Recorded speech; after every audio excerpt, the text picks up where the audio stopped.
Hey y'all, 1776 Duck here with my buddy Ken Hackathorn, and we're out here in Idaho. You may hear some wind. That's just a product of us being up here in the mountains. So just bear with us, but I promise we got some cool stuff coming your way. So we were looking at guns last night, as one does, and I'm going to be honest. You pulled these out. I thought, man, I don't really care about this, and then they're pretty cool. So these are actually Smith & Wesson automatics, which I am usually very, very not a fan of. I usually do not care about them. Yeah, I'll see one in a gun show or a gun store. I just will walk right past it. Third gen Smiths or first gen, second gen. If it's an automatic Smith, I don't even look at it. These automatic Smiths, pretty cool. So let's start. You can start with whichever one you want. Well, probably in order. Charlie Kelsey, the guy who owned the DeVel Corporation, he was up in Cleveland, Ohio. I lived down at the time in Southern Ohio, and it was back in the IPSC days. And Charlie, to his credit, came down and shot our matches. He actually shot our IPSC matches as test beds for his gun design. Okay. And one of the first guns he came up with was the devel 39, basically a cut down, what we'll call a concealment gun. This is a devel, 9mm Model 39 conversion.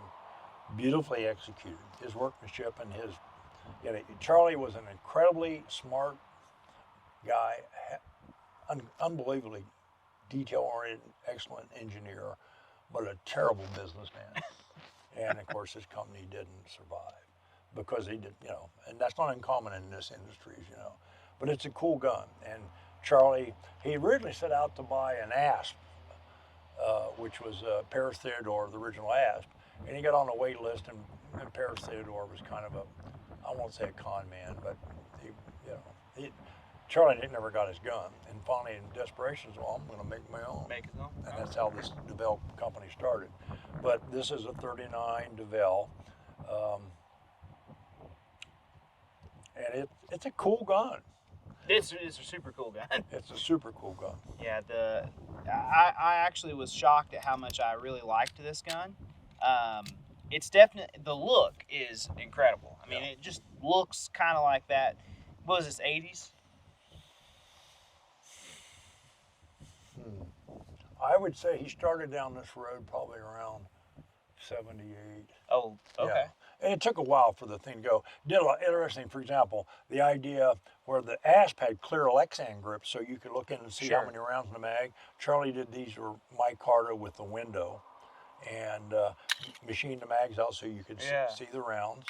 And you'll note, by the way, thin the trigger guard on the one side. On the one side. So if you're a left-hander, he did it on this, because that was on the order form.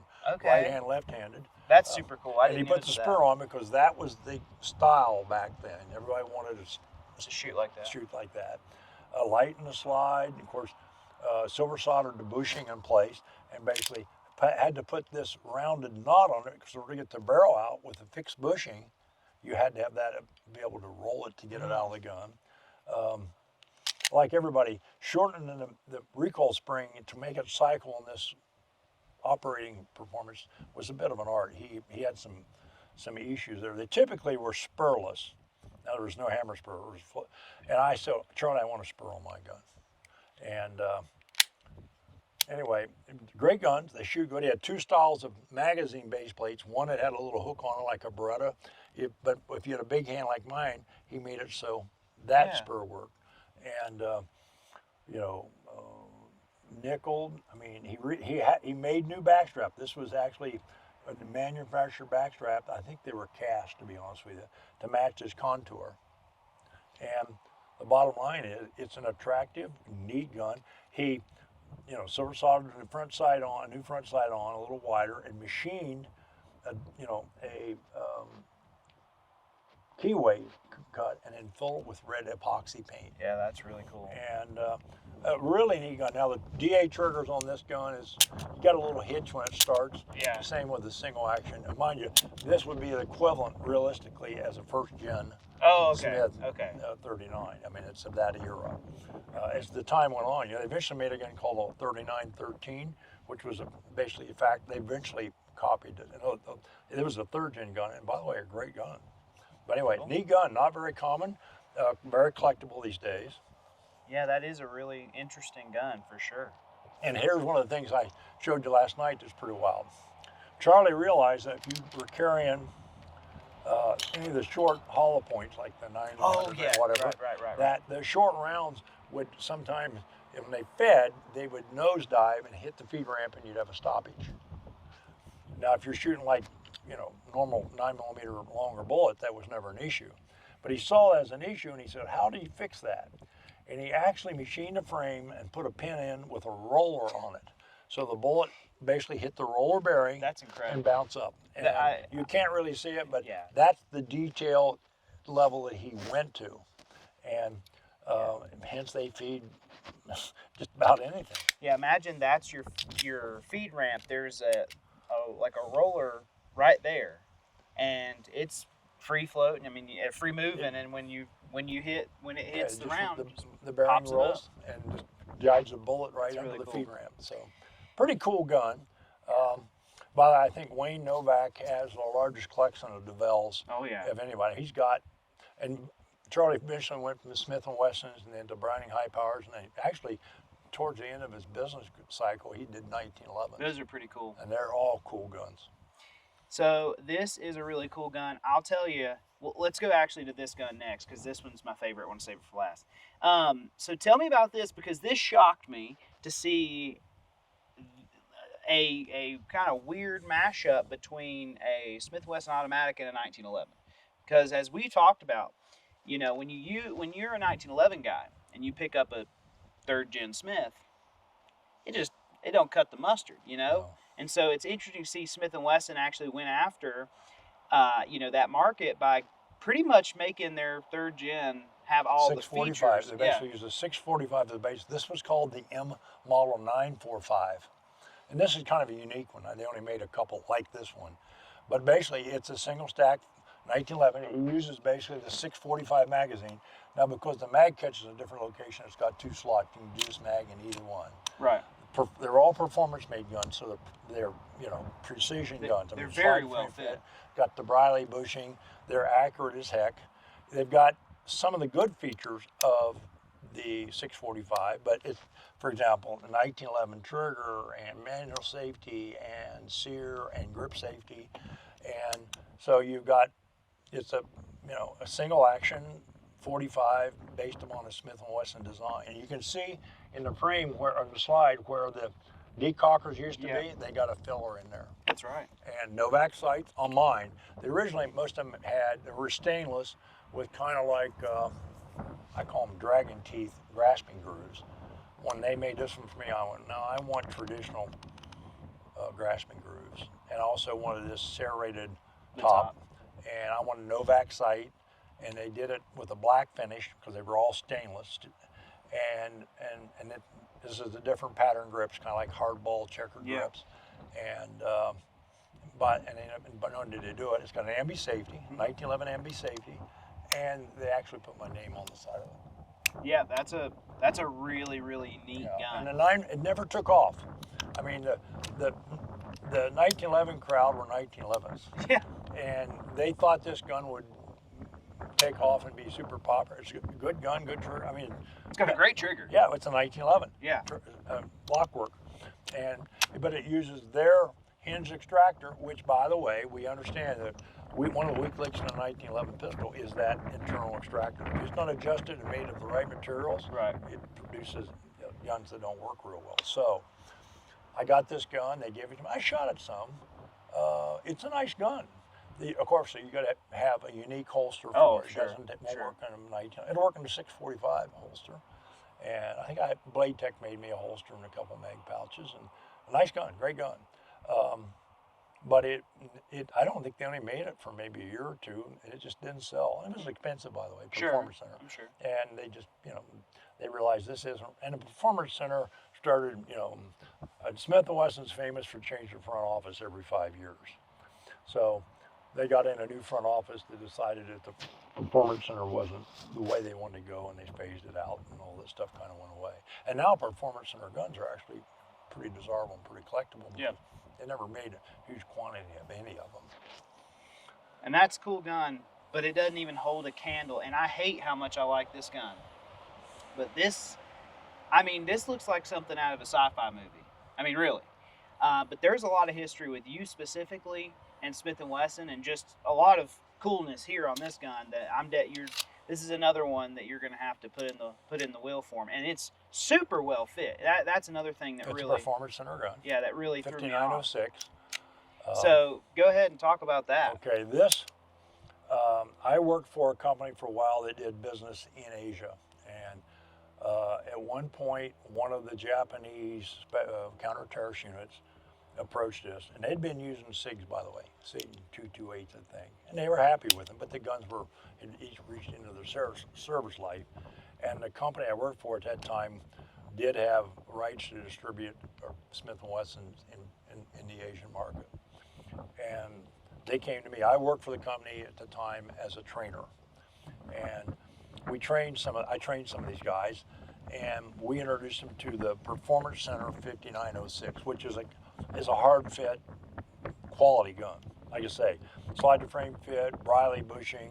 I mean, these guns are accurate beyond belief. These things shoot incredible. Steel frame. Yep. And anyway, so we said, okay, we're going to design a gun for your needs. And they kind of told us what they wanted. One is they wanted a gun that had over a 50,000 round service life.